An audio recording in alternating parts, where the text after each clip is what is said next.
Today we'll be looking at Mesopotamian politics. Before we get started, I'd like to make sure that everyone has before them printed out. You should print out the document under Blackboard Readings, Civil War Umalagash, because we'll be reading that together. Okay, so today we'll be investigating politics in Mesopotamia. Last time we covered the Uruk period.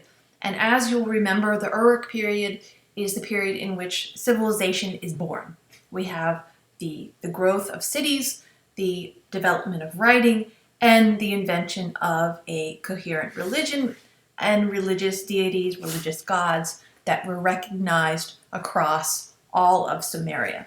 So as you remember, each city-state had its patron god or deity, but these deities were recognized everywhere. It's just that one or other, the one that owned the city was more important in that city.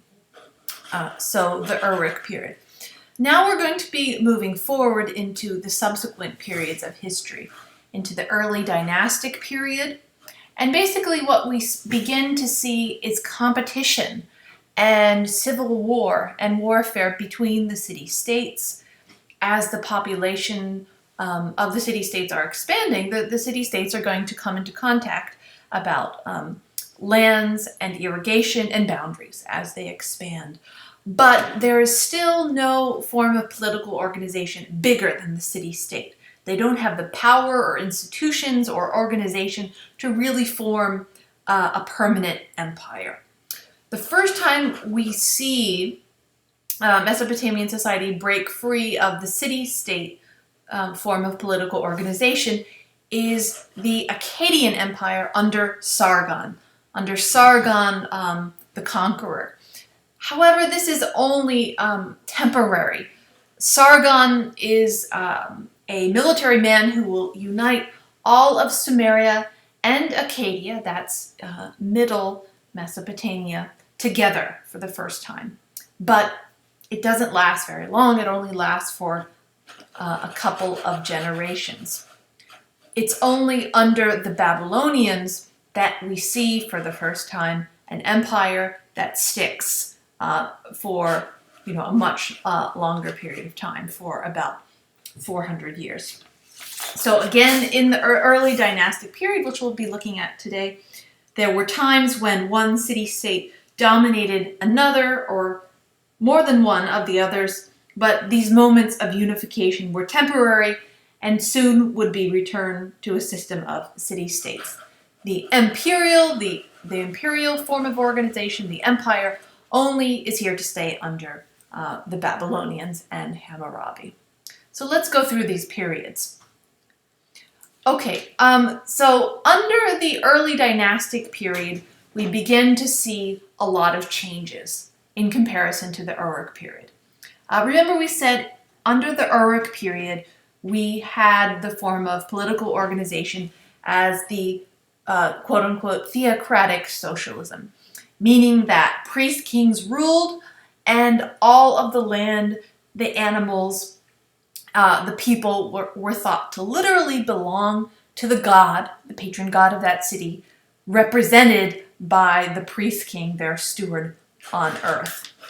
Well, this begins to change in the early dynastic period. What we begin to see is a shifting of land and power from the temple to the palace, from the priest-kings to a king.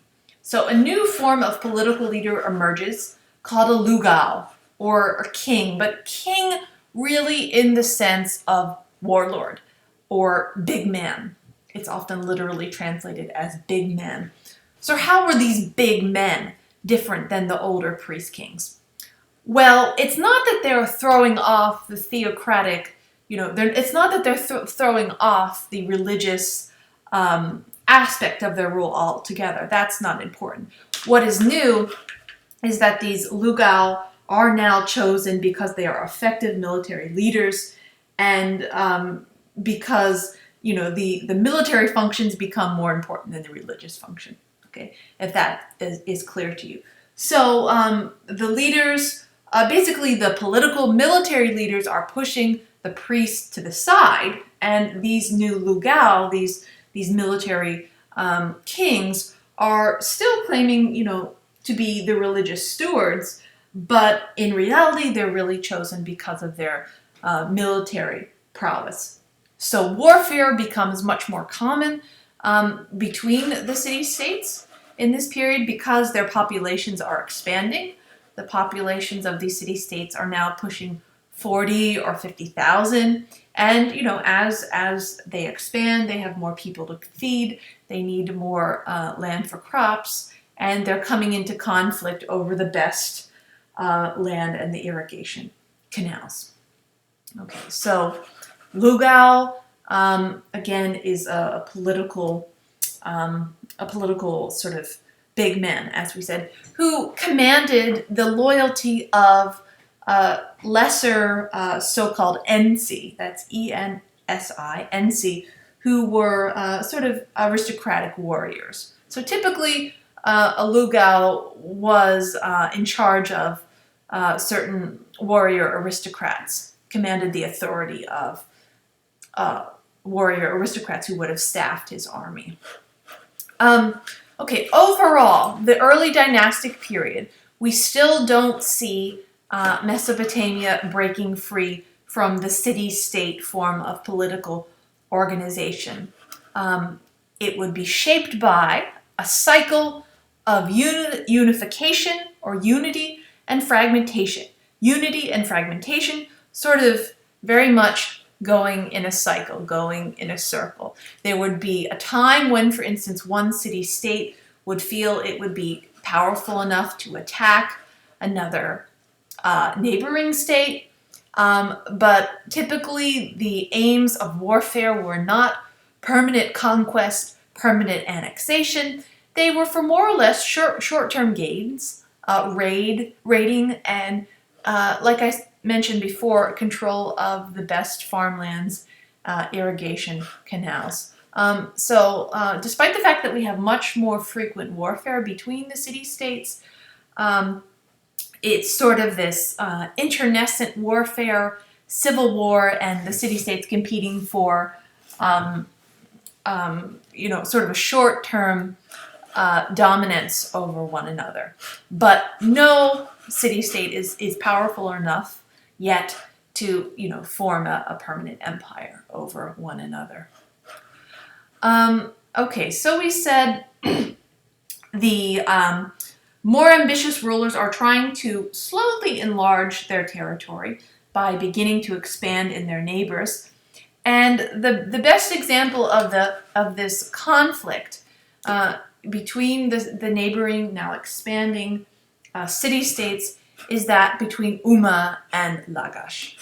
So here we have Lagash, and Umma is actually not on the map, but just next to it right here. And this is the most important example of this conflict in the early dynastic period. And so we're actually going to look at it together. If you would pull out the document that I mentioned, the one I just showed you here, we're going to be reading it together. So do print that out now if you haven't already. Okay, as we mentioned before, the war is viewed, any sort of war in Mesopotamia is viewed as a war not just between the human inhabitants and the human rulers of that city-state, but between the gods. So this civil war between Umma and Lagash will be viewed as a war between its gods, between Umma's god Shara, a god of war, and Lagash's patron god Ningirsu, a god of rain. So let's look at that conflict in detail now and see what that can tell us about the early dynastic period. Before we look at that, I want to show you a few things that were excavated from the city of Ur, from burial pits by a famous archaeologist called Leonard Woolley in the 1920s, because it shows us how the society is changing. These objects, this so-called royal standard of Ur, was excavated from the royal graves of the city of Ur, and it is a panel of mosaic in shell and lapis lazuli with figures arranged in 3 rows, or registers, which is typical of Sumerian art. But I'm showing this to you now because it's a scene of war, and it shows how the Lugal's function is largely around war. What was war like in the early dynastic period? Well, you can see they used chariots. The animals of war were donkeys at the time. Horses are not used until after 2000 BCE. So the chariots were pulled by 4 donkeys with a driver and a spearman separately, with the wheels being made of solid wood. Here we see the infantrymen who are advancing in a close-knit formation, wearing copper helmets with chin straps and wearing thick coats of actually leopard skin fastened with a toggle, and their weapon is a short-handed spear. You can see some of the men in front have a battle axe. Up at the top is the human ruler, also leading more troops and receiving prisoners of war. So this is a representation of what warfare was like at the time. Also, during this early dynastic period, I mentioned to you before, originally the temples literally owned all of the land, all of the wealth, all of the animals of society. What we're seeing is a separation of that now, and a shift of land and property and wealth from the temple to the palace. Again, what has been excavated from this burial site at Ur were these grave goods that were buried along with 75 human servants of the queen at this time, Queen Puabi. And the fact that these objects were made of gold, wood, and lapis lazuli, things that all had to be imported from the east, simply shows the immense wealth of these new Lugals at the time.